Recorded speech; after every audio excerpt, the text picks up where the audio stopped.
இந்தியாவின் வரலாற்றை மக்கள் மத்தியில் ஆங்கிலேயர்கள் தவறாக சித்தரித்து உள்ளதாக RSS தலைவர் மோகன் பகவத் தெரிவித்துள்ளார்.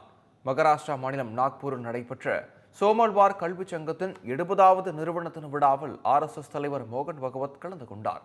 அப்போது பேசிய அவர், இந்தியர்கள் அந்நிய ஆக்கிரமிப்புகளை நாட்டிலிருந்து வெளியேற்ற ஒற்றுமையாக இருந்ததை ஆங்கிலேயர்கள் உணர்ந்ததாக குறிப்பிட்டார்.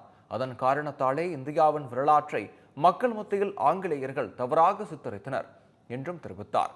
மேலும் மக்களிடம் பல பொய் பிரச்சாரங்களையும் பரப்பியதாக அவர் கூறினார்.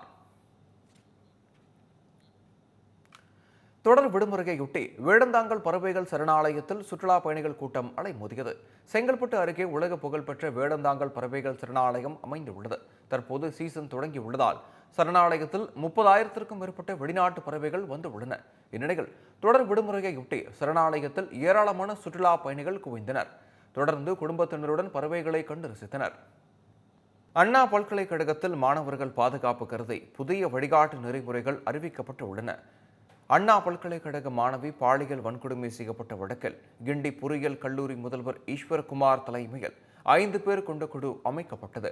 இந்த குழு தெரிவித்த கருத்துக்களின் அடிப்படையில் தற்போது புதிய வழிகாட்டு நெறிமுறைகள் தயாரிக்கப்பட்ட நிலையில் அண்ணா பல்கலைக்கழக விதிகளில் மாற்றம் செய்யப்பட்டு உள்ளதாக தகவல் வெளியாகியுள்ளது.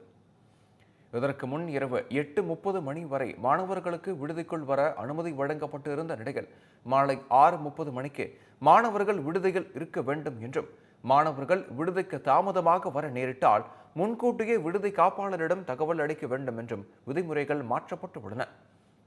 இந்த புதிய வழிகாட்டு நெறிமுறைகள் குறித்து அரசாணை விரைவில் வெளியாகும் என தகவல் வெளியாகியுள்ளது.